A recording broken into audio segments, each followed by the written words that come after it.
Hello, in this video we'll show you how to remove and replace the crankshaft pulley on Ford C-Max Mk2 with a 1.6Ti-VCT engine. This engine has the twin independent variable cam timing, so it's much more complicated to replace the crankshaft pulley. Before removing the crankshaft pulley, first you need to lock the crankshaft and the two camshafts, and then you can remove the crankshaft pulley. The crankshaft sprocket on this engine is not keyed to the crankshaft, so when you remove the timing belt, the crankshaft sprocket is rotating freely.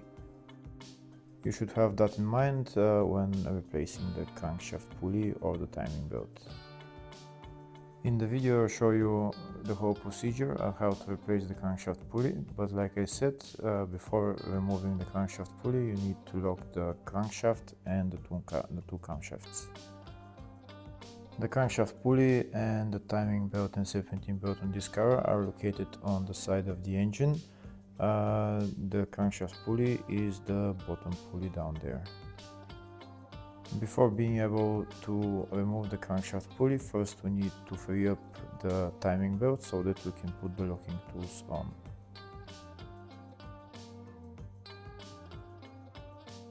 First, we'll start by removing the serpentine belt. To make it easier to remove the serpentine belt, first we're going to remove this wheel, round hand wheel, and also the wheel arch liner.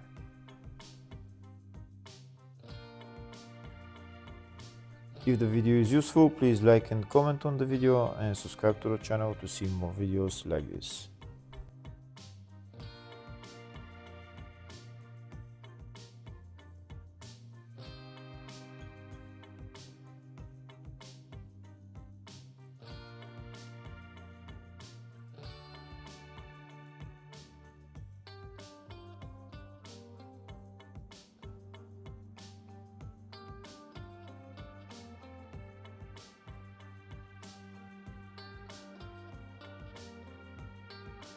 Next we're going to remove the serpentine belt. On this engine there is no serpentine belt tensioner, so we're going to use a ratchet and socket size 18. This belt is elastic, so in order to remove the belt we're going to put the ratchet onto the crankshaft pulley bolt, and we're going to use a pry bar to just pry out the serpentine belt. So now while we're pulling out the serpentine belt, we're going to turn the crankshaft pulley clockwise, and you can see the serpentine belt is coming out.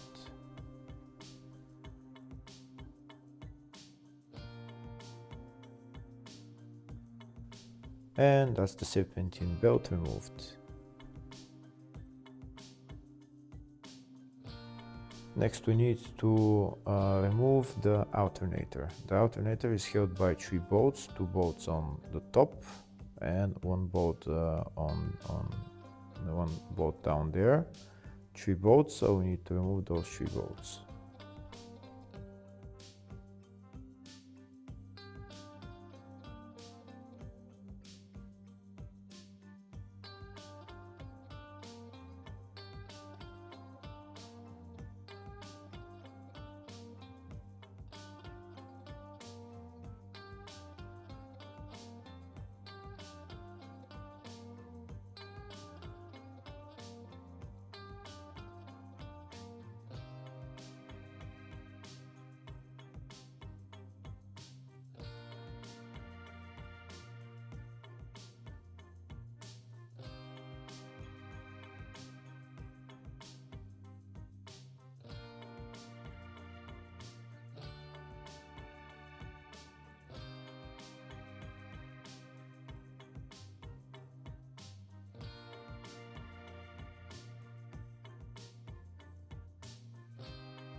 Once we remove the 3 bolts, so we're not going to take out the alternator, we're just going to put it to the side and we're going to continue on.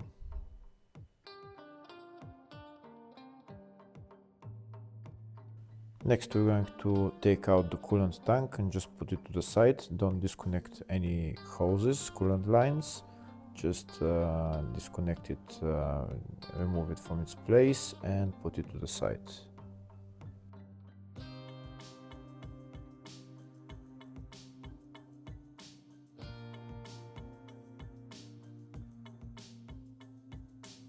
Next we're going to remove the right engine mount. This is the right engine mount right there. The engine mount is held by 4 bolts. We're going to remove them 4. Before removing them, we're going to put a jack underneath the engine. Just put the jack on the oil pan and then you can remove the 3 bolts.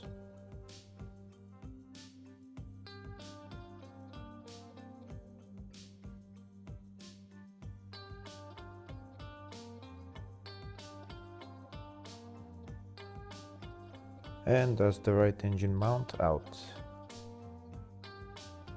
Next we're going to remove the timing belt cover. In order to remove the timing belt cover, these are the bolts that we need to remove. There is 5 or 6 bolts on top and the bottom.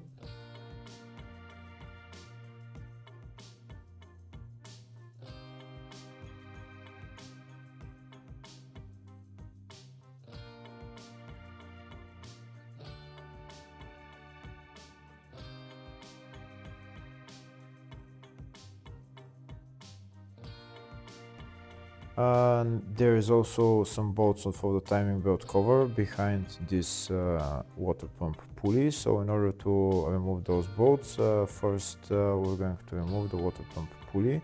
This is the pulley holder that I'm using so that I can loosen the 4 bolts on the water pump pulley. Once I loosen the bolts, I'm going to remove them and take out the pulley.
And that's the water pump pulley out.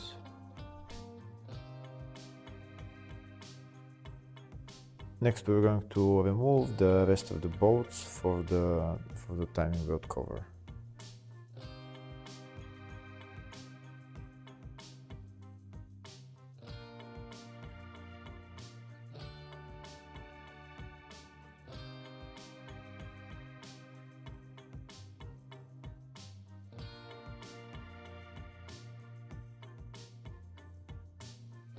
Now that all the bolts for the timing belt cover are removed, we're going to take out the cover.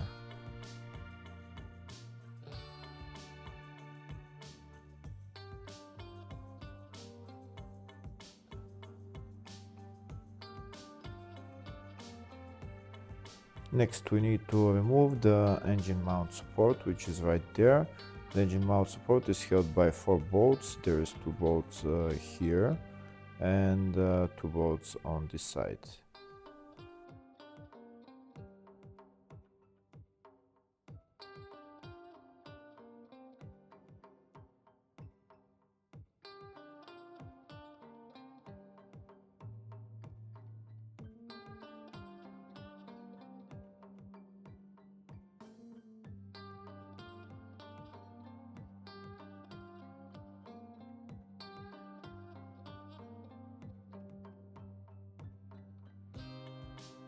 And that's the engine mount support out. Next I'll show you the timing marks on the 2 camshaft sprockets.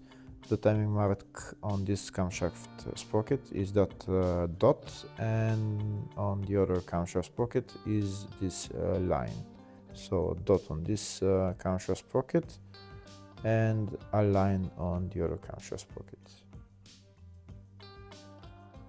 In order for the engine to be in top dead center on number 1 cylinder, this line and the dot need to go to 12 o'clock position. First we need to put them in 11 o'clock position, and so that we can install the locking tool for the crankshaft. Now we're going to turn the crankshaft until those 2 timing marks on the camshaft sprockets go at 11 o'clock position. Now that the timing marks on the 2 camshaft sprockets are at 11 o'clock position, next we're going to remove this bolt right there, which is a 10mm bolt. This is where we're going to lock the crankshaft. First we're going to remove the bolt, and then I will show you the tool with which we will lock the crankshaft. But in order to lock the crankshaft, make sure the 2 timing marks on the camshaft sprockets are at 11 o'clock position, both of them, otherwise you won't be able to lock the crankshaft.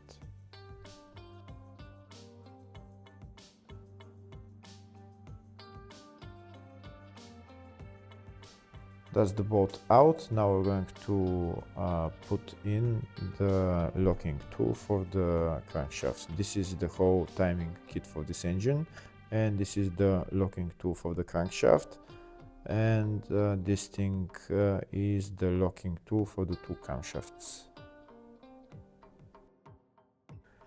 Now I'll show you that my 2 camshafts, the timing marks on them are at exactly 11 o'clock position. So now that they're at 11 o'clock position, I can install the crankshaft locking tool into the hole and just tighten it. On this engine, the crankshaft sprocket is not keyed to the crankshaft. So in order to replace the timing belt or even only the crankshaft pulley, you need to be following this procedure, otherwise something might happen and you might lose the timing. This is the timing tool for the crankshaft, the locking tool for the crankshaft sprocket. We're going to put it in and turn it clockwise until it tightens. It should go in all the way. Here you can see the locking tool is in all the way. Now that the locking tool is in all the way, I'm going to get my ratchet and turn the crankshaft until the crankshaft stops at this locking tool. When that crankshaft stops at that locking tool, the 2 camshaft sprockets, the timing marks on them will be at exactly 12 o'clock position. Here you can see the 2 timing marks are at 12 o'clock position and the crankshaft can't move anymore. So now the engine is at top dead center on number 1 cylinder. Next I'm going to put the locking tool for the 2 camshafts. You can see on the locking tool there is the line and the dot, and that's exactly how you install it on the 2 camshafts.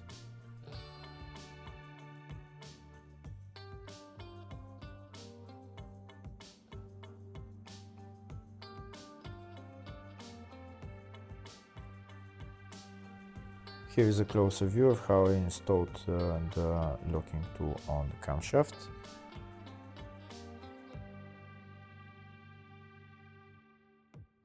Next, I'm going to remove the bolt for the crankshaft pulley. First I lowered the engine a little bit, and now I'm going to use pneumatic gun to remove the crankshaft pulley bolt. This is the best way to remove the bolt. Next, I'm going to remove the crankshaft, but we can see that the crankshaft is not moving, so I'm going to use a crankshaft pulley tool. In order to use that tool, first I'm going to install the crankshaft pulley bolt again, and then I'm going to use the tool to take out the crankshaft pulley.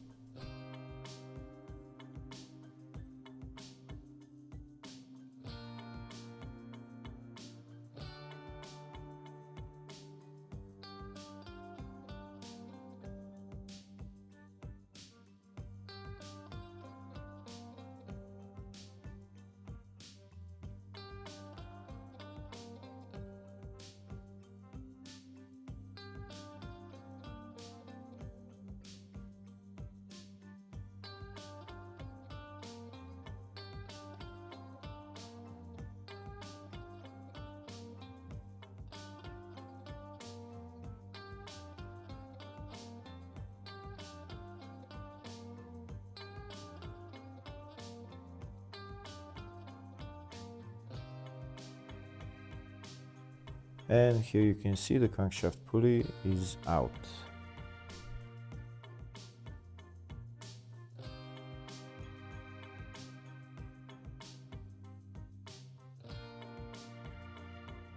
Next, we're going to install the crankshaft pulley bolt again and tighten it. Once the bolt is tightened, we'll use that bolt to try to turn the crankshaft until it touches the locking tool for the crankshaft. Once the crankshaft touches the locking tool, that means that the crankshaft is in the right position. Since the crankshaft sprocket is not key to the crankshaft, first we're going to mark the crankshaft and the sprocket. We're going to mark them before removing the crankshaft pulley bolt. This way we'll know when we remove the bolt if the crankshaft has turned back a little bit or not. Here you can see I've marked the crankshaft and the crankshaft sprocket.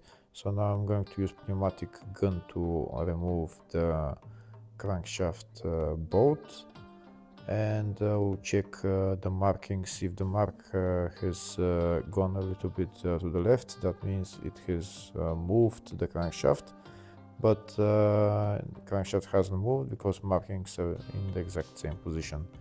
Now next we're going to put on this timing belt lower cover, and then we're going to put on the crankshaft pulley bolt. The crankshaft pulley and then the crankshaft pulley bolt.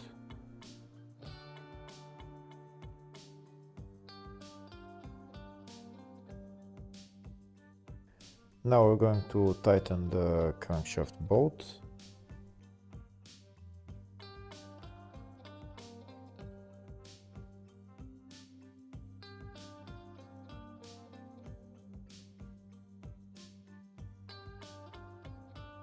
Once we tighten the bolt for the crankshaft pulley, then we can remove the two locking tools for the crankshaft and the camshafts, and then we're done with replacing the crankshaft pulley. Now the only thing left to do is to assemble everything else in the reverse order. Hopefully the video was helpful. Please like and comment on the video and subscribe to the channel. Thank you.